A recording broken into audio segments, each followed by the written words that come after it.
الفرق بين الأجنبي والمصري لما معجون الأسنان يخلص. الأجنبي: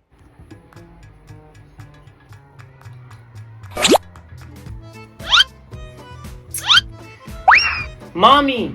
نعم يا حبيبي، معجون الأسنان خلص يا مامي. طب هات الإزازة أغيرها لك يا حبيبي، هات. اتفضل يا مامي.